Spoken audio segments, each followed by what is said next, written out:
nous allons maintenant nous intéresser un petit peu à la connaissance du ciel et des étoiles. Le ciel peut être pour le photographe un terrain d'expérimentation et d'exploration absolument fabuleux, que ce soit pour l'astronome amateur, le curieux, ou pour le photographe. Mais il nous faudrait quelques astuces et quelques clés pour mieux le connaître. Peut-être en commençant par les étoiles, ce qui semble le plus évident quand on lève la tête par une nuit, pour peu qu'elle soit un petit peu une nuit au ciel dégagé, et pour peu qu'on n'ait pas trop de pollution lumineuse, on peut en voir des centaines, voire des milliers d'étoiles. On le voit autour d'un de tes ciels, là, qui est extrêmement étoilé. On peut en voir combien des étoiles dans le ciel à l'œil nu? Alors bon, je crois que personne ne les a comptés, mais on va considérer qu'il y a environ, vu la sensibilité de Mm. l'œil, sous un ciel de bonne qualité, c'est-à-dire qu'on part Mm. voilà, sur un ciel où il n'y a pas de lune, parce que la lune, c'est aussi de la pollution lumineuse, hein. Même un croissant de lune va déjà éteindre quelques étoiles. Donc, ça veut dire sans aucune lune, sans pollution lumineuse très proche de nous, on Mm. va considérer qu'on peut voir en fait environ 7000 étoiles. Attention, Mm. 7000 étoiles, en fait, c'est sur l'ensemble de la surface de la Terre. Donc déjà, il y a toute une partie du ciel qu'on ne voit jamais, donc Mm. on va diviser par deux à peu près, donc 3500, mais ça serait 3500 en fait au cours de l'année. Et en fait, sur un instant T, vu que le ciel Mm. change parce que la Terre tourne, on va considérer que si on voit 2000 à 2500 étoiles, c'est déjà beaucoup. Mm. Alors évidemment, sur les photos comme celle que tu affiches là, il y a évidemment toujours Ouais. plus d'étoiles. C'est un peu ça qui est assez étonnant dès qu'on fait de la photo du ciel, c'est que même sur une pause de quelques secondes, il y a beaucoup plus d'étoiles qui sont enregistrées que ce qu'on voit avec nos yeux. Hein, donc là, il y a des milliers d'étoiles sur une photo comme Mm. celle-ci, alors qu'à l'œil nu, on n'en voit évidemment pas autant. C'est une photo qui a été prise où, celle-ci? Eh ben dans le sud marocain, c'est une dune en fait, Ouais. hein, que l'on voit, c'est en plein Sahara. Ça. Donc c'est vrai que c'est un ciel assez extraordinaire. Hein. C'est l'un des plus beaux ciels que j'ai vus. Ouais. Bah justement, François nous demande combien d'essais pour faire une aussi belle photo, pour réussir une aussi belle photo. Est-ce que il y a beaucoup de prises de vue qui sont nécessaires? Est-ce que c'est un assemblage d'ailleurs? Non, après, il y avait une question tout à l'heure sur le pic du Midi, par exemple. Alors, c'était bien en Ouais. fait un panoramique, hein, quand le format est très Mm. rectangulaire comme ça, c'était un panoramique. Celle-ci, c'est une photo unique. Après, combien d'essais? Bah, je dirais en fait très peu, parce que quand on a l'habitude, une fois qu'on, et ça vient très vite, hein, dès qu'on pratique un Mm. petit peu la photo du ciel, on se rend compte qu'on a toujours les mêmes paramètres de prise de vue, c'est-à-dire qu'on a toujours la même Mm. sensibilité, la même ouverture de l'objectif, le même temps de pause. Donc, le résultat, il est attendu, je dirais. On le connaît déjà en fonction Mm. de la qualité du ciel.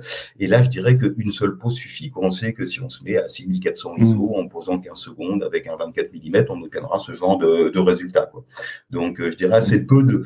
En fait, c'est l'expérience qui vient très vite, en fait. Hein. Dès qu'on se lance sous la photo du ciel, eh ben, on voit tout de suite ce qui marche ou ce qui ne marche pas. Et une fois qu'on a les bons paramètres, les bons critères de Mm. prise de vue, on les dupliquer à l'infini. Mais effectivement, dans ta formation sur Studio Gemini, tu vas donner toute une méthodologie pour réaliser de telles images. Donc là, on a un très beau ciel étoilé, extrêmement impressionnant. Euh, on a des étoiles. Toujours pour une question de néophyte, vraiment, une étoile, c'est quoi exactement? Une étoile, c'est vrai que c'est un mot que tout le monde connaît. En Ouais. fait, on serait pas tout le monde connaît plein de mots. Et en fait, bah, la plupart des gens ont beaucoup de difficultés à définir précisément ce Mm. qu'est une galaxie, ce qu'est une étoile, ce qu'est une planète. En plus, ce qui ne nous aide pas, c'est que bah, le mot étoile, en fait, on le retrouve dans des expressions qui ne correspondent pas à des étoiles. Une étoile Mm. filante n'a strictement rien à voir avec une étoile. Mm.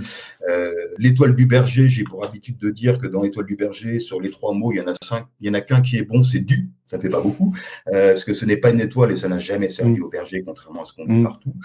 Donc en fait, c'est quoi une étoile? Bah, une étoile, c'est une gigantesque sphère de gaz dans laquelle il y a des réactions nucléaires dans le cœur de cette étoile qui vont produire en fait de l'énergie qu'on va Mm. recevoir sous forme de lumière et de chaleur. Donc voilà ce qu'est une étoile, c'est-à-dire que ça produit sa propre lumière, sa propre chaleur, et il y a des réactions nucléaires dedans surtout. D'accord. Et les manifestations lumineuses qu'on voit des étoiles, c'est peut-être d'astres qui sont éteints ou qui sont morts depuis longtemps, ou c'est une aberration astronomique ce que je tente là.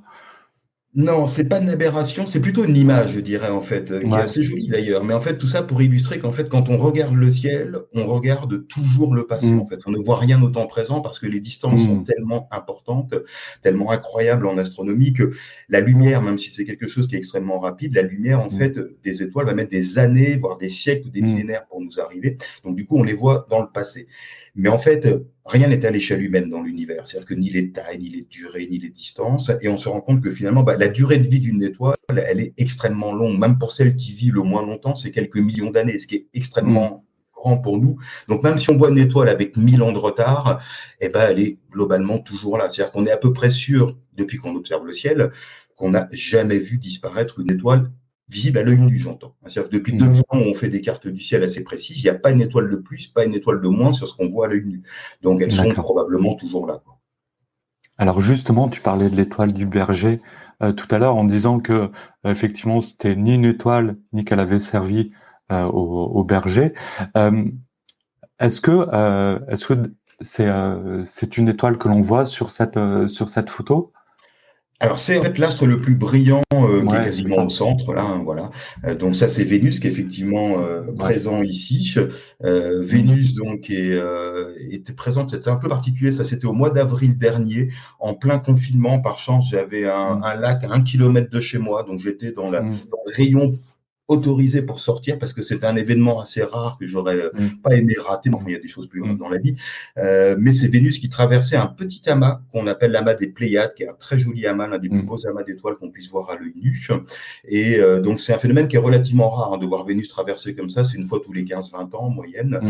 Et comme Vénus tourne autour du Soleil, comme toutes les planètes, bah, ça va très vite. C'est-à-dire que la veille ou le lendemain, elle est plus au cœur de l'amas. Donc il y a Ouais. vraiment un jour pour le faire. Et puis voilà, comme vous l'avez compris, j'aime bien les lacs et les reflets. Et ben, je m'étais dit, il faut que j'aille faire ça à côté du petit lac qui est à côté de chez moi, en fait. Ouais, il y a un côté qui est alors savoureux, je sais pas, mais qui peut faire sourire de se dire qu'on est limité on a été limité à 1 kilomètre pour photographier des choses qui sont quand même à des dizaines ou des centaines de milliers de kilomètres. Il y a un changement d'échelle qui est assez savoureux. Donc Oui. là, on est sur Vénus, la plus célèbre des étoiles est en fait une planète et c'est Vénus, c'est bien ça. C'est ça, voilà, en fait, c'est une planète, on pourrait Mm. dire à la limite la planète du Berger. Donc, en fait, si on la voit, elle, c'est parce qu'elle réfléchit la lumière du Soleil. En fait, elle est Mm. éclairée par le Soleil. Et comme il se trouve que c'est la planète la plus proche de la Terre et qu'en plus, elle a une atmosphère qui est remplie de nuages bien blancs et bien réfléchissants, c'est pour ça qu'elle Mm. est bien visible. Alors souvent d'ailleurs on dit c'est la première qu'on voit briller. Il faut se méfier aussi de ça parce Mm. que c'est pas toujours vrai. C'est le cas actuellement. C'est-à-dire que si vous sortez ce soir, dans les semaines qui viennent, mais il faut en profiter rapidement parce que fin octobre, ça deviendra compliqué. Dans la direction de l'ouest, sur l'horizon sud-ouest, pas très haut, vous pourrez voir Vénus, ça sera la première qui va apparaître. Mm. Mais après, elle va passer entre la Terre et le Soleil, elle ne sera plus visible pour nous et on la verra le matin. Donc, du coup, Mm. soit on la voit le soir, soit on la voit le matin, mais c'est pas toujours la première qu'on voit le soir. Ouais. Sylvia nous demande, on a un fond effectivement, du coup ça fait une belle complémentaire au niveau des couleurs entre ce fond un petit peu orange et son reflet et le bleu du ciel en dégradé.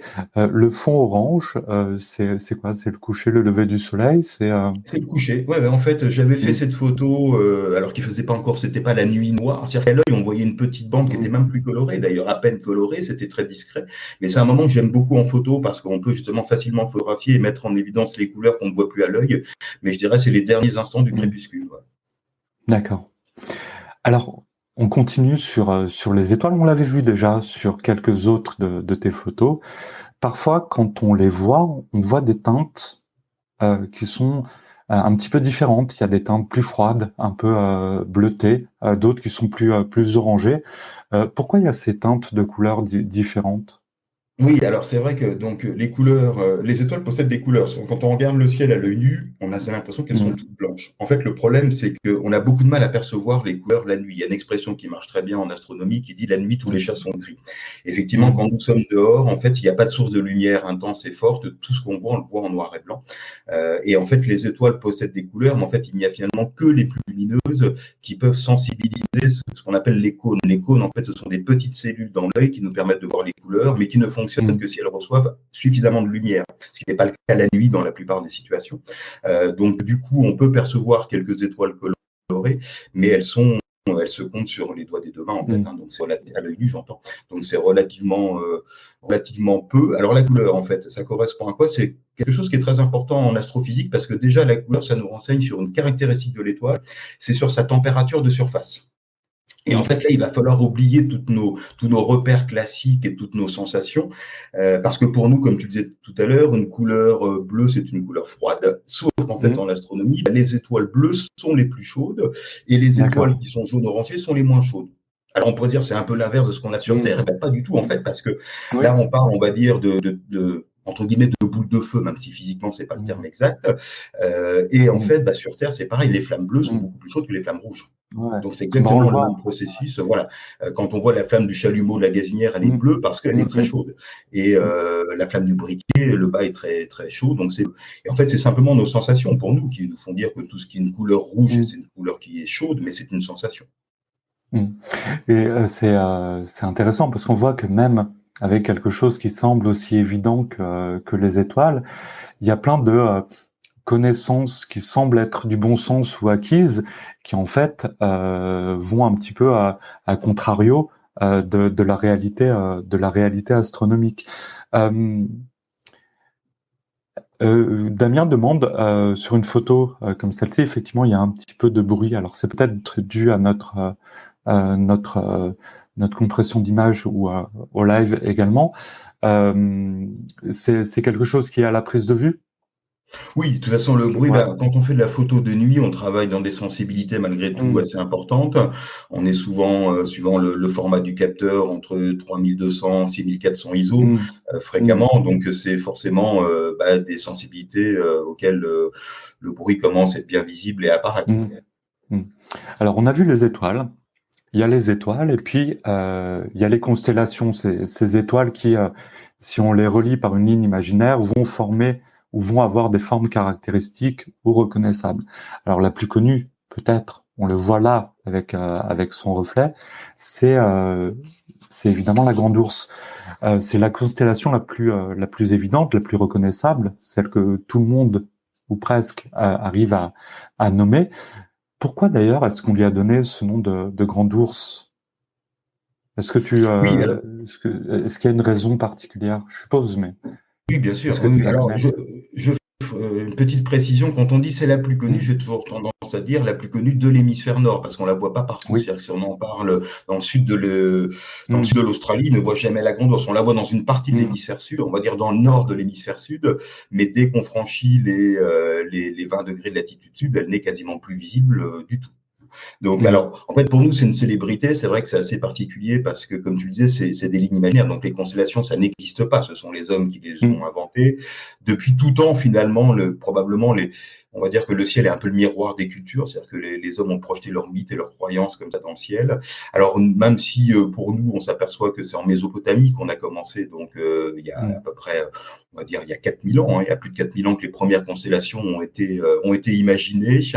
La Grande Ourse, en fait, elle est, semble-t-il, beaucoup plus récente. C'est-à-dire que Homère en parle déjà, donc c'était plutôt, on va dire, 700, 800 ans avant Jésus-Christ.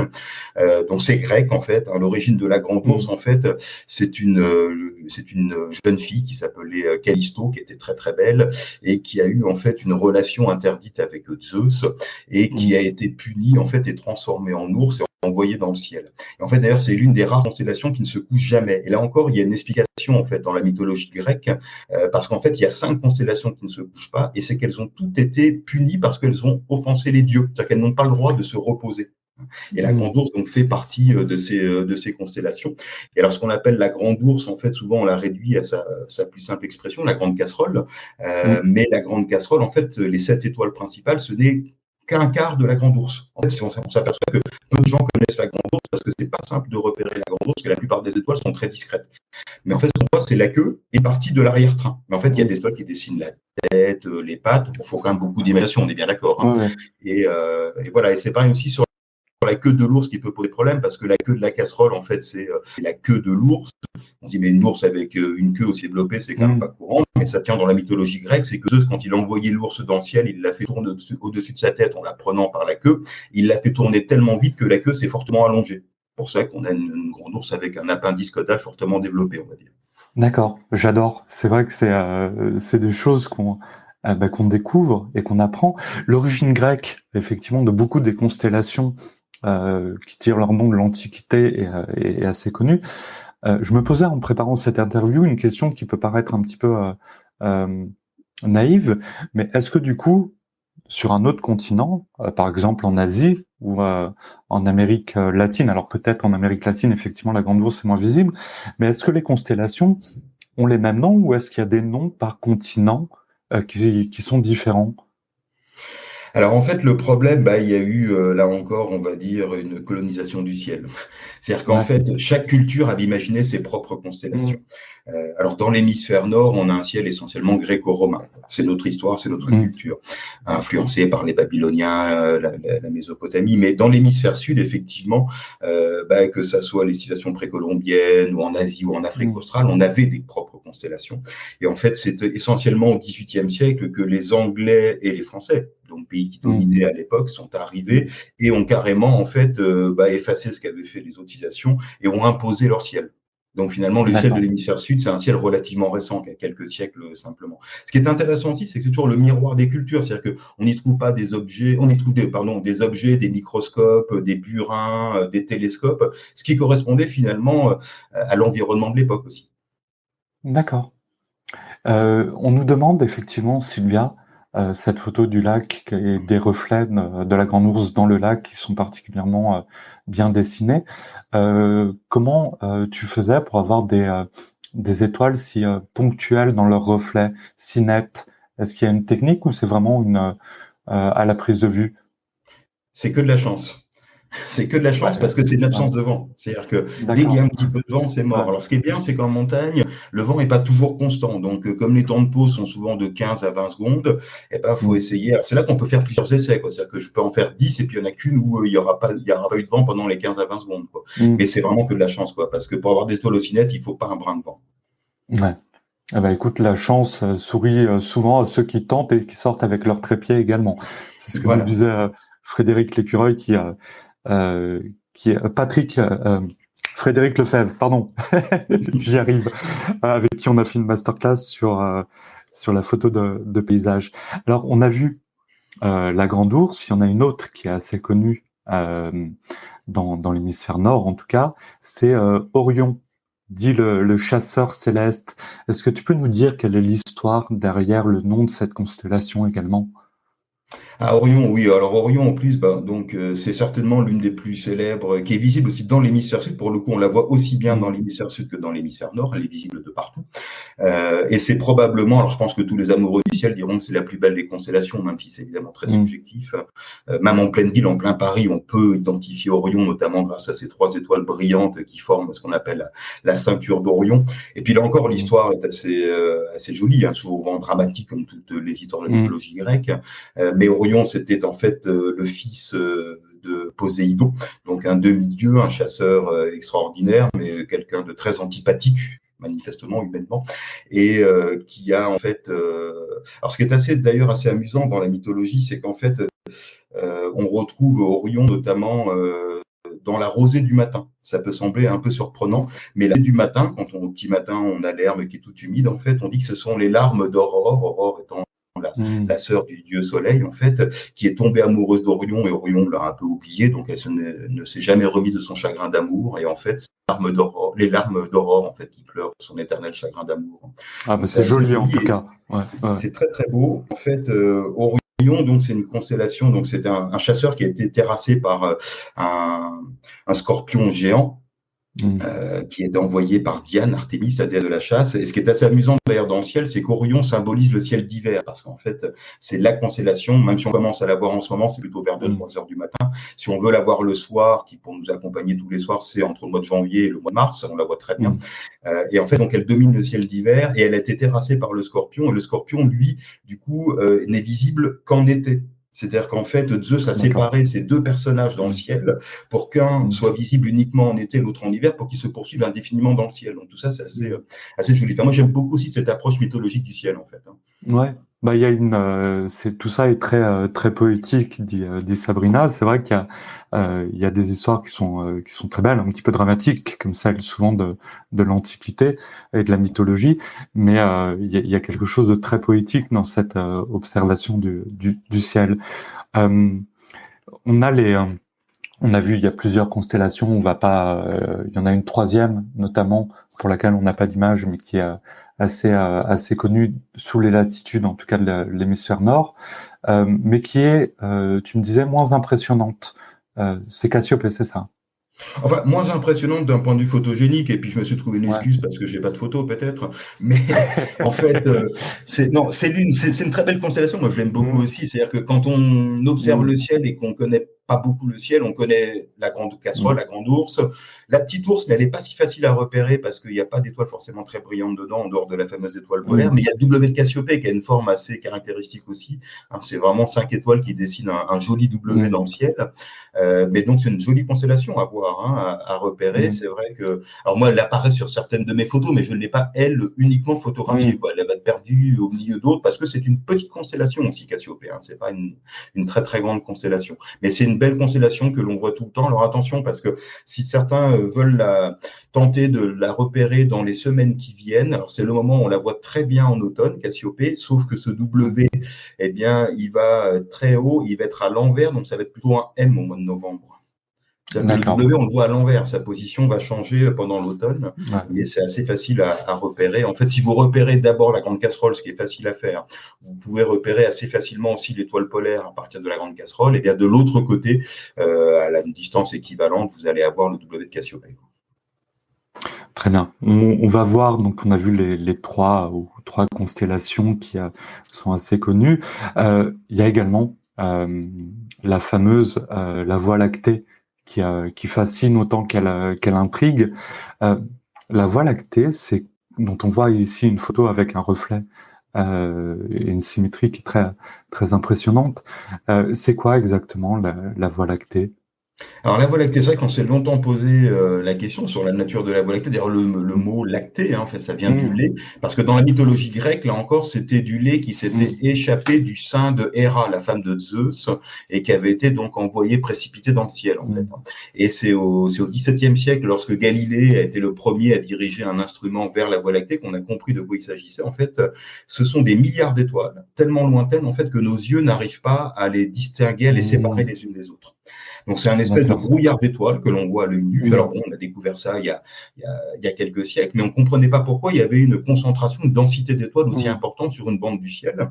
Et on a compris très récemment, il y a un peu plus de 100 ans en fait, que ce qu'on appelle la Voie lactée, en fait, c'est un gigantesque rassemblement de plusieurs centaines de milliards d'étoiles. C'est-à-dire qu'en fait, mmh, dans l'univers, il y a des milliards et des milliards d'étoiles, mais elles ne sont pas dispersées totalement au hasard. C'est-à-dire qu'elles sont regroupées dans de vastes ensembles qu'on appelle une galaxie. C'est-à-dire qu'une étoile toute mmh, seule, perdue, isolée, on va dire que ça n'existe pas.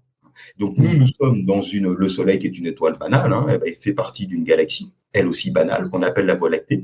Et donc notre galaxie, elle a la forme d'un grand disque spiralé. C'est plat, c'est une forme de mmh, spirale, nous sommes plutôt sur la périphérie.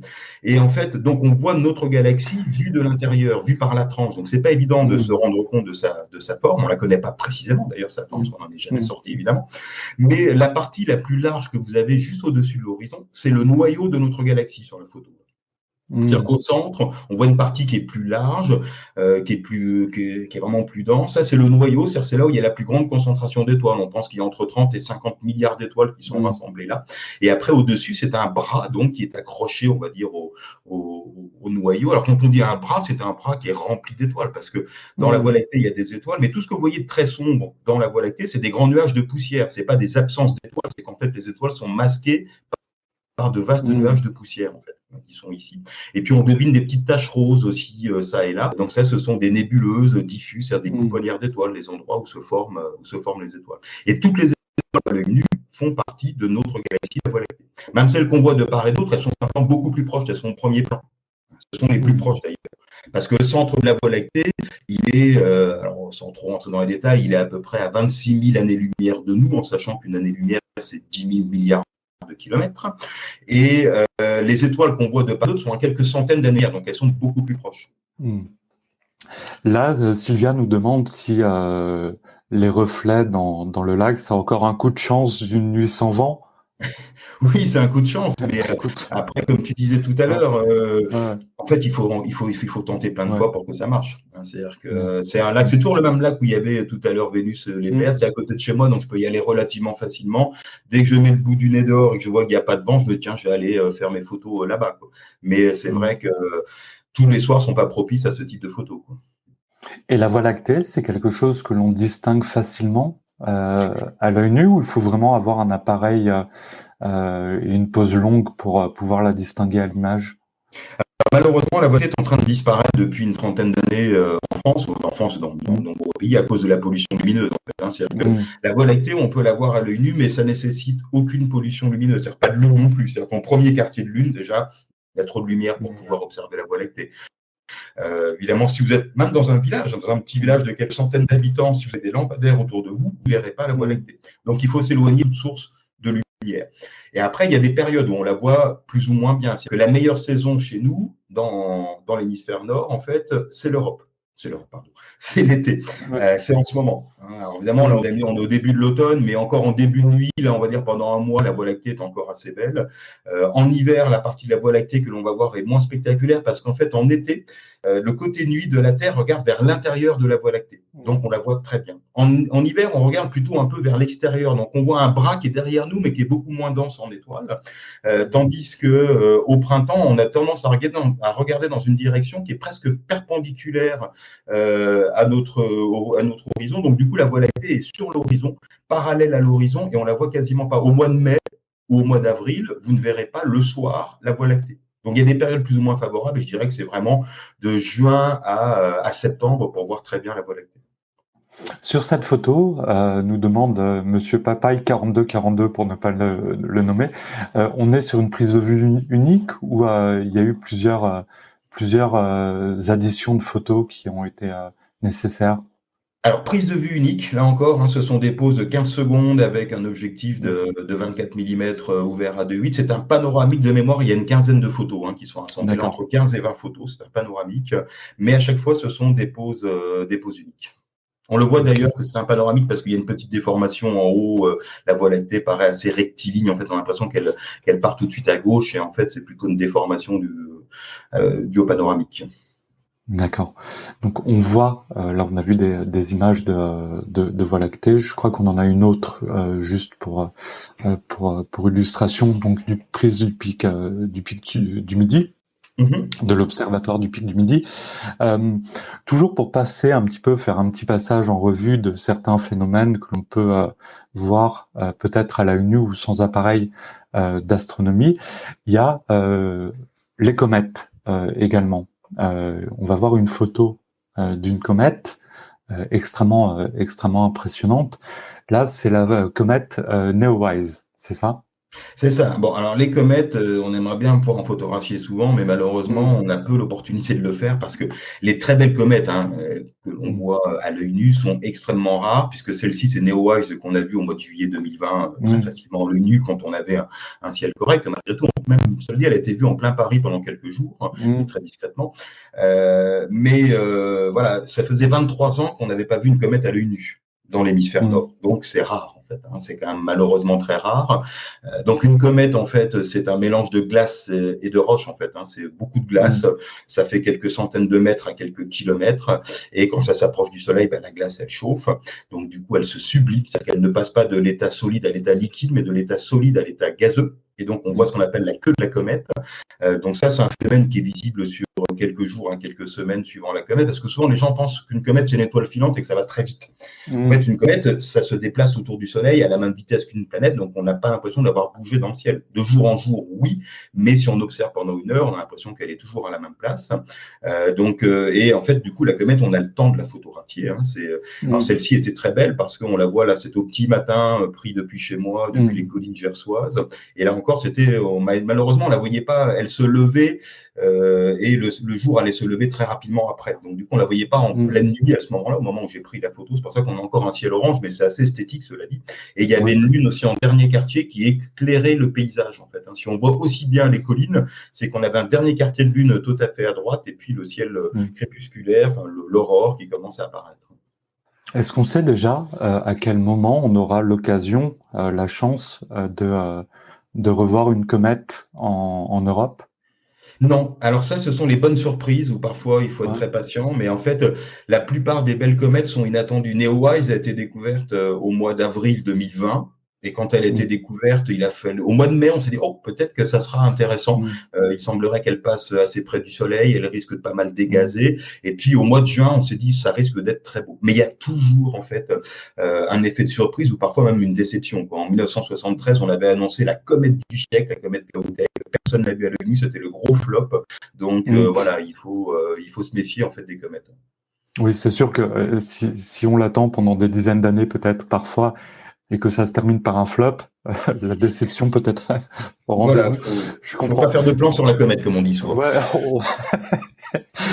Damien demande le temps de pause pour une comète.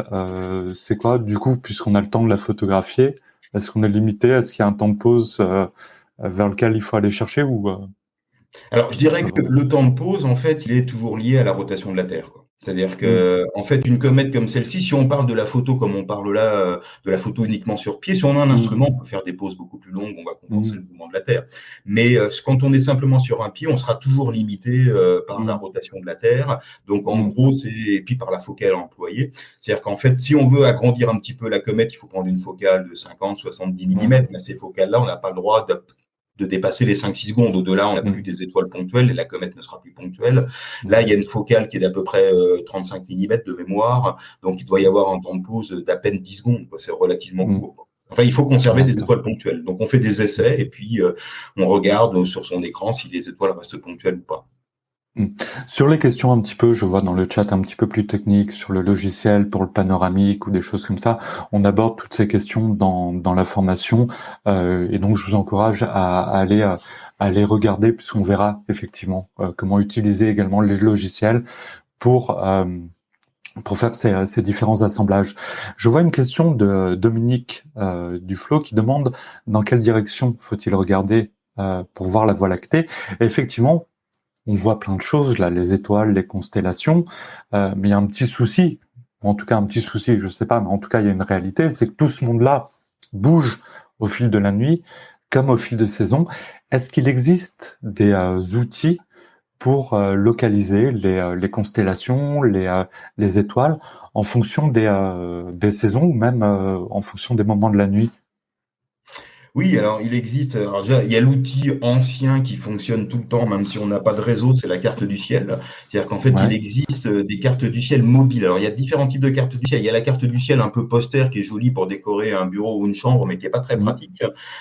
Puis, il y a la carte du ciel mobile. La carte du ciel mobile, c'est une carte du ciel qui va être réglable en fonction de l'heure d'observation et de la date. Parce que le ciel va changer en fonction de l'heure de la nuit et également de la période de l'année. On voit pas le même ciel en été qu'en hiver. Puis également de la position géographique, évidemment. Et du coup, en fait, il existe des cartes du ciel mobiles comme ça qui se règlent en fonction. C'est très simple à utiliser. Il faut régler l'heure et la date. Après, c'est pas toujours simple de transposer ce qu'on voit sur la carte du ciel à ce qu'on a au-dessus de nos têtes. Mais là, par exemple, vous avez Stelvision qui propose des cartes du ciel et notamment sur son site, vous avez même le ciel. Vous pouvez choisir en fait le ciel du jour, même le ciel de différents endroits sur Terre. Et donc là, voilà, ça c'est le ciel qu'on pourra voir en fait ce soir vers 21h. Donc toute la partie grisée, c'est ce qui est sous l'horizon, ce qui n'est pas visible, et tout ce qui est donc dans la fenêtre un peu elliptique, là, c'est le ciel qui est visible à un instant précis, quoi. Et ces outils-là sont assez intéressants pour repérer les cartes du ciel. Après, évidemment, comme c'est pas toujours simple, parce qu'il faut l'orienter convenablement par rapport aux 4 points cardinaux, on a tendance à tourner sans tourner la carte parfois, donc on est un petit peu désorienté. Après, il y a des outils informatiques, évidemment, maintenant, qui marchent très, très bien, notamment des applications pour smartphone ou pour tablette qui sont bien souvent gratuites. Il y a leur pendant payant pour pas avoir de pub comme toujours, mais vous avez quelques applications qui sont très pratiques parce que là, le principe est très simple. simple, c'est-à-dire que vous dirigez votre smartphone ou votre tablette à bras levés comme ça vers un point du ciel et il va vous dire en fait dans quelle direction vous regardez, ce qu'il y a derrière la tablette ou derrière l'écran, c'est-à-dire la constellation. Il vous fait apparaître les lignes qui relient les étoiles entre elles, les dessins, le nom, donc c'est vraiment assez pratique pour apprendre le ciel, quoi. Ah oui, c'est sûr. Enfin, de telles applications ont dû vraiment faciliter la découverte, pas la connaissance, mais la découverte du ciel. Est-ce que tu as certaines applications à suggérer pour justement pour s'y essayer? Oui, alors moi j'aime bien par exemple Starwalk. Starwalk 2, maintenant on est à la version 2, qui marche très bien. Il y a Carte du ciel aussi, qui est très, très intéressant. Et puis Stellarium aussi, qui existe aussi d'ailleurs en logiciel qu'on peut installer sur son ordinateur aussi. D'accord. Donc là, effectivement, on a quelques outils pour se repérer dans la carte du ciel, ou enfin pour voir le ciel au-dessus de soi. Dans cette partie, on a voulu comme ça. Alors vraiment pour donner quelques bases d'astronomie, mais surtout s'éloigner un petit peu du discours photographique, mais vraiment pour plonger un petit peu dans un discours d'astronome amateur et pour avoir quelques clés très basiques pour connaître le ciel. En tout cas, on a des choses extrêmement jolies et extrêmement poétiques à découvrir et à apprendre, qui font un joli complément, je trouve, avec ta formation sur Studio Gemini. Alors maintenant, dans le cadre de la Photo Jam, il y avait donc la formation et il y avait également un challenge photo que tu avais proposé, un challenge sur l'astropaysage.